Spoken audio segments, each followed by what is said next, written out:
Moi, je fais cette vidéo pour vous donner des nouvelles de l'audience qui a eu lieu le 27 septembre. J'ai été attaquée en correctionnel par Entraide d'Union qui m'attaque en diffamation.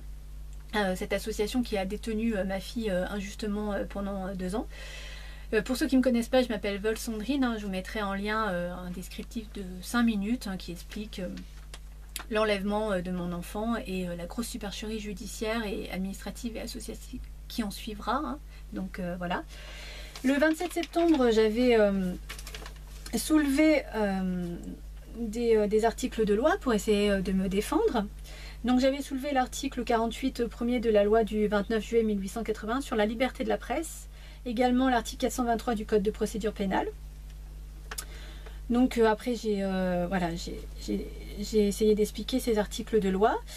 Qu'en matière d'infraction de presse, il appartient à la juridiction de jugement de relever l'irrégularité de la mise en mouvement de l'action publique, qu'en vertu de l'article 48, en cas de diffamation envers un corps constitué, la poursuite n'a lieu que sur une délibération en assemblée générale. Ce qui veut dire qu'une association, quelle qu'elle soit, que ce soit un président, secrétaire ou trésorier ou un collectif, il faut qu'il fasse une assemblée générale pour prendre des décisions et surtout pour attaquer qui que ce soit. J'avais également soulevé l'article 65 qui dit que l'action publique et l'action civile résultant des crimes, délits et contraventions prévus par la présente loi se prescriront après 3 mois révolus. La citation directe avait été enregistrée le 22 avril et l'audience avait eu lieu le 27 septembre. Donc la prescription était bien effective. Donc ce que je demandais, c'est par ces motifs casse et annule en toutes ces dispositions, déclare l'association à une fin de non-recevoir en sa citation directe, digne à avoir lieu à l'application de l'article 475-1 du Code de procédure pénale, ordonne les recevabilités et la nullité par le tribunal correctionnel de la citation directe de l'association Entraide d'Union. Ce qui n'a pas du tout été entendu par la présidente de la juge d'instruction correctionnelle. Elle a demandé l'avis du ministère public, 2 personnes, pour dire bon, nous on suivra votre décision. Et donc il y a eu délibération et j'ai été condamnée. Je voudrais m'adresser à Entraide d'Union. Donc vous avez visiblement beaucoup de pouvoir, même le pouvoir de faire une citation directe complètement illégale en droit français. J'avais d'ailleurs soulevé du droit international lors de mes conclusions du 12 juillet, l'article 10 de la CEDH 5, etc. etc. J'avais également soulevé le fait que vous avez détenu ma fille injustement, puisque vous n'avez jamais su m'expliquer pourquoi vous avez détenu mon enfant. Non. Et en plus, vous demandez le renouvellement du placement. Et en plus, en me disant, alors là, carrément, que ce placement était bénéfique. Tout en me signifiant que ma fille avait des mauvais résultats scolaires, qu'elle avait du mal à se tourner vers des adultes, à faire confiance à des adultes, et en même temps qu'elle avait du mal avec les relations avec les enfants de son âge, autant au collège que dans le foyer. Alors, je vois pas bien en quoi le placement a été bénéfique. Enfin, je sais pas la définition que vous avez du mot bénéfique, ou vous confondez avec le mot bénéfice. Mais en tout cas, je me demande ce que ça peut donner quand le placement n'est pas bénéfique. J'ai un petit peu peur. Voilà, donc j'avais tout démonté. Et quand même, aujourd'hui, je me rends compte que vous avez quand même tous les droits, puisque voilà, vous avez même le droit de ne pas respecter les lois. Également, je ne sais pas comment vous avez pu avoir des subventions pour ça, puisque vous êtes une association à but non lucratif, qui ne fait pas de bénéfices, mais qui a des pauvres bénéficiaires et qui doit demander des subventions. Donc pour payer l'huissier, puisque vous avez fait appel à un huissier, l'avocat de Paris, qui a des honoraires de fou. Sans avoir fait d'assemblée générale, je ne vois pas comment le conseil général justement a pu vous donner des subventions par rapport à cette citation directe et cette attaque en diffamation. En tout cas, on va aller en cour d'appel de Riom, et ben je vous conseille peut-être potentiellement de profiter de ce pouvoir que vous avez pour faire casser cette condamnation. Puisque si vous ne faites pas casser cette condamnation, je délivrerai les enregistrements de tous ces gens qui ont travaillé dans ce foyer à séquestrer mon enfant, injustement. Et en plus, à son insu, puisqu'elle avait qu'une envie, c'était de sortir de ce mouroir. Voilà. Je vous le préviens gentiment que si jamais je n'obtiens pas justice à la cour d'appel de Riom, je diffuserai les enregistrements. Et bien sûr, j'irai en cassation et vous pourrez me réattaquer en diffamation ou je ne sais qu'est-ce. Voilà, c'est quand même assez surréaliste que vous m'attaquiez alors que vous avez détruit mon enfant, participé à détruire mon enfant. je vous trouve bien culotté. C'était quand même, voilà, c'est quand même à moi peut-être de vous attaquer, mais non, non, vous m'attaquez pour 5 phrases complètement puériles et futiles. Que d'ailleurs cette avocate de Paris extrapolera complètement, en plus sortira du contexte et voilà, fabulera, enfin tout ce que vous voulez. Voilà, je pense que vous avez mieux à faire. Hein. Justement, vous avez 60 établissements à vous occuper. Je pense que cet argent, elle serait plus utile à vous occuper réellement du bien-être de ces enfants. Si tant est, vous en êtes capable. Hein. Parce que moi, je ne sais pas, quand on touche 223 € à 500 € par jour et par enfant, je pense que financièrement, on est en capacité de faire que ces enfants aillent bien. Or, ce n'est jamais le cas. Hein. Ces enfants ne vont jamais bien. Non, ils ne vont jamais bien. Ils sont placés pour leur bien-être, mais ils ne vont jamais bien. En même temps, quand on peut voir des reportages comme dimanche dernier, il y a eu sur Zone Interdite sur M6, quand on voit les conditions de placement de ces enfants, c'est vrai que c'est quand même assez inquiétant. On peut pas penser qu'ils aillent bien. Hein. Voilà. D'autre part, j'ai eu une audience le 3 octobre au juge des enfants de Valence. Voilà, pour Marine, hein, comme chaque année, on passe devant la juge des enfants. Alors, j'ai l'ordonnance. Elle me met tout l'article 375, elle a fait un copier-coller. Ça dure à peu près une demi-page.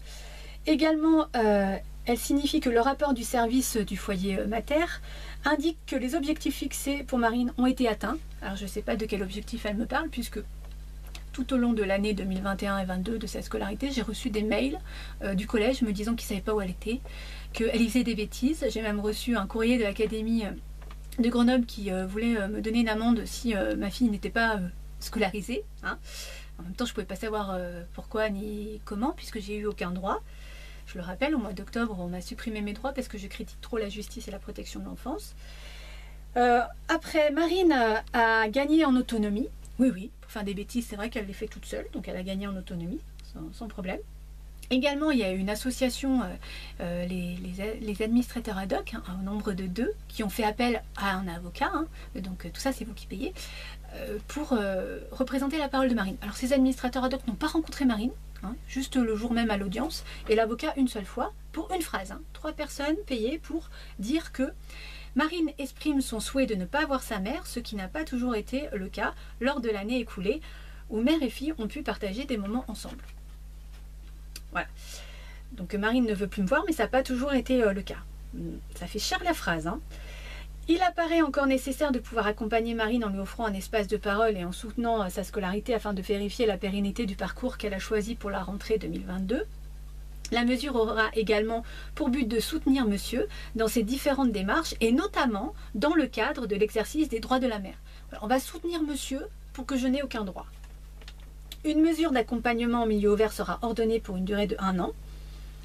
Il apparaît également important de maintenir le mandat ad hoc de l'association Chrysalis, donc les personnes que je vous citais tout à l'heure, pour garantir que la voix de Marine soit entendue dans l'hypothèse d'un différend parental. Voilà. On va garder ces administrateurs ad hoc en attendant un conflit. Ces gens n'ont rien d'autre à foutre. Hein. Il y a des enfants qui sont violés, maltraités, tout ce que vous voulez, mais ils n'ont rien d'autre à foutre. Par ces motifs, le juge des enfants statuant en chambre du conseil donne main levée de la mesure de placement aux fins d'une prise en charge par le foyer mater, décharge le service de l'aide sociale à l'enfance 26, je ne sais pas de quoi ils étaient chargés, instaure une mesure d'assistance éducative en milieu ouvert à l'égard de Marine à compter du 3 octobre 2022 et jusqu'au 31 octobre 2023, désigne le service d'assistante éducative en milieu ouvert de la sauvegarde de l'enfance et de l'adolescence de la Drôme. Moi j'ai un super enregistrement d'une éducatrice de la sauvegarde 26 qui a fait un rapport à charge contre, contre Marine et contre moi, enfin surtout contre moi, hein, pour demander le placement de Marine, sans avoir rencontré ni Marine ni moi. Elle est incroyable cette éducatrice. Et en ayant pris bien sûr le financement de cette mesure éducative et en aboutissant au placement de mon enfant. Je diffuserai bien évidemment cet enregistrement hein, qui est assez incroyable. Dit que le service désigné adressera au greffe du tribunal pour enfants un rapport écrit de situation faisant le bilan de son intervention au terme de chaque année de mesures exercées et dans le délai minimum d'1 mois avant le terme fixé. Maintient l'association Chrysalis Drôme en qualité d'administrateur ad hoc chargé de représenter la mineure, comme si ma fille à 14 ans et demi, elle ne pouvait pas parler toute seule. Hein. rappelle que la présente décision est de plein droit exécutoire à titre provisoire, laisse des dépenses à la charge du Trésor public, dit que je peux faire appel. Voilà. Alors, je vais m'adresser à cette juge des enfants, donc je tairai son nom pour l'instant, elle comprendra plus tard pourquoi. Il n'y aura pas de conflit parental.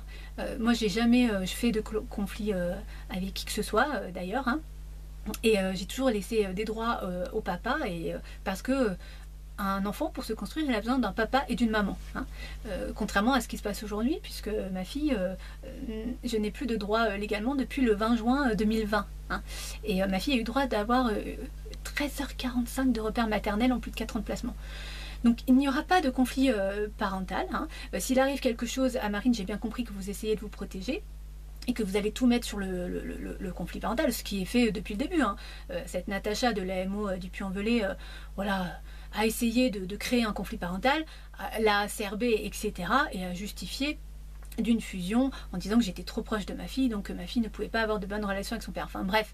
Et puis Madame Bergogneau a continué le travail, alors que c'était pas possible, hein, je l'ai déjà expliqué, puisque on n'habite pas dans le même département, on n'a pas les mêmes droits, et en plus je me suis fait usurper de mon autorité parentale par l'ASE, donc on pouvait même pas échanger de ça. Donc voilà. Mais là, vous attendez de justifier, si jamais il arrive quelque chose à ma fille, ce conflit parental. Moi, je vous le dis, s'il arrive quelque chose à ma fille, je vous attaquerai vous et la sauvegarde 26. Voilà. Mais pas le papa. Je n'ai rien contre lui, et au contraire, je suis assez rassurée aujourd'hui qu'elle soit sortie de ce foyer. Voilà. Donc, je voudrais aussi également dire à Thierry, qui continue à m'enlever mes prestations sociales, que il va obtenir gain de cause, hein, je vais être virée, hein, donc je vais essayer de résumer assez rapidement pourquoi on m'enlève mes prestations sociales. J'ai essayé d'aller voir des élus du département pour demander des subventions pour aider ses parents à sortir ses enfants de là, tout en les aidant psychologiquement, psychiatriquement, en faisant signifier leurs conclusions, en prenant des avocats, en mettant des tierces personnes de confiance, etc. Et tout ça, ça coûte énormément d'argent. Mais bon, en justifiant au département que les placements coûtent énormément d'argent et qu'en aidant ses parents correctement, hein, et ses enfants à retrouver une relation avec leurs parents, eh ben, on peut décharger le département financièrement et décharger la justice qui se dit surchargée. Bon, en même temps, elle est volontairement surchargée puisqu'elle prend même des citations directes illégales. Donc voilà, elle n'est pas tant surchargée que ça. Donc la réponse à cette demande de subvention a été non. Hein, et en plus, on m'a répondu que il fallait que j'arrête de vouloir faire quoi que ce soit. Hein, que c'était très bien comme ça, et que si je m'arrêtais pas, on me mettrait par terre, dehors, hein. Enfin voilà, on me ferait taire. Donc on m'a enlevé mes prestations sociales. Ce Thierry, chef du service administratif et financier, qui n'a pas de numéro RCS, donc qui n'a pas d'identité juridique, qui ne peut pas le faire. Voilà. Alors j'essaye de récupérer mes droits. Bon, personne ne me répond, hein, comme d'habitude, donc ils vont arriver à leur fin. De toute façon, on a décidé de me faire taire par tous les moyens possibles et imaginables.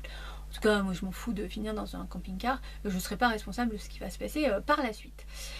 Voilà. J'attends l'huissier pour débarrasser mes affaires et aller vivre dans mon camping-car. Voilà.